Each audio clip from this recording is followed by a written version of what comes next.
Morning, America. This is Travis Wayne Goodsell. It's Martin Luther King Jr.'s day, celebrating his life and remembering his martyrdom. I wrote a post on my website titled, "I Have a Dream, Me Too." I posted some pictures with quotes from Martin Luther King Jr.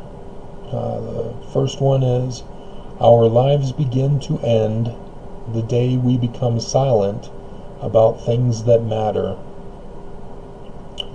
The next one is, "The hope of a secure and livable world lies within disciplined nonconformists who are dedicated to justice, peace, and brotherhood."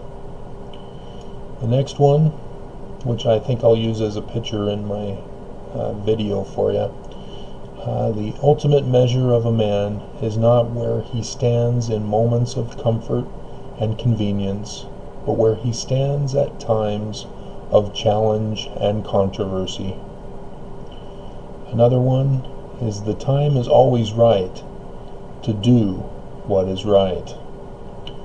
And then the big one at the bottom of the list, "In the end, we will remember not the words of our enemies, but the silence of our friends."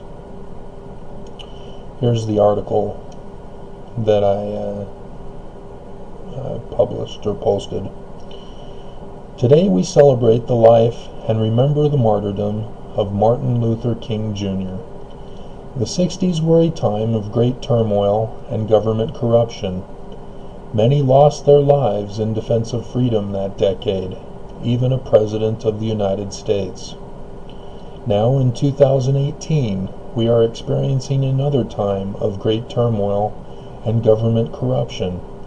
But this time, those of us standing up for freedom are not being systematically assassinated, but are accused of being domestic terrorists and mentally unstable, to which we throw it right back at our accusers. Thousands are being deported despite the promise of Lady Liberty. Puerto Rico is no longer in United States territory. Half our nation is poor or below, and thousands are displaced from record-breaking natural disasters. The stock market deceives the nation as it reaches record-breaking highs, but only because the wealthy corporate big businesses are not trickling down the wealth, reinvesting their profits and laying off thousands to increase their own profits.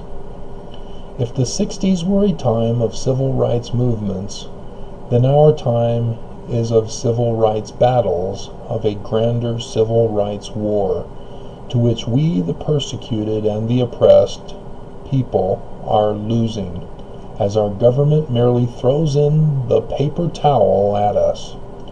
Me too. I too have a dream for my children, but my children have been victimized by this war as casualties, for which I failed to protect them from, and was myself turned into a victimized casualty. The state of Utah is the perfect example of fascism in operation. They don't wear swastikas or give right arm salutes. No, that would be too easy to identify and resist.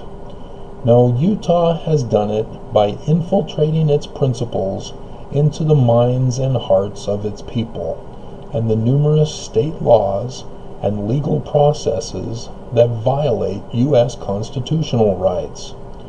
We are led to believe that the United States Constitution is hanging by a thread at the federal government level alone.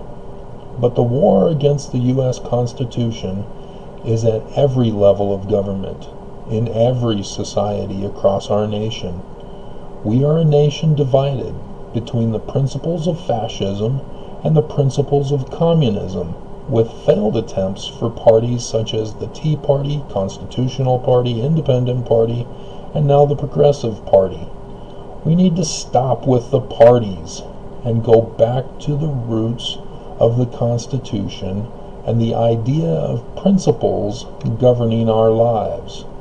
We need to go back to a system where a corrupt sitting government official is removed immediately, not waiting and enduring until the next election. A constitution of principles would ensure that security, rather than a fascist security force that would only secure suppression and oppression. Today, let us resolve from this day forward to fight for our freedom, to fight for our liberty, to fight for our justice, to fight for our lives and the lives of our future with that of our posterity. Time's up.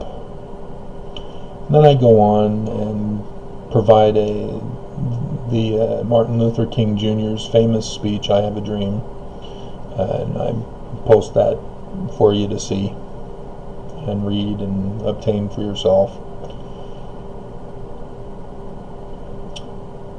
Talk to you later.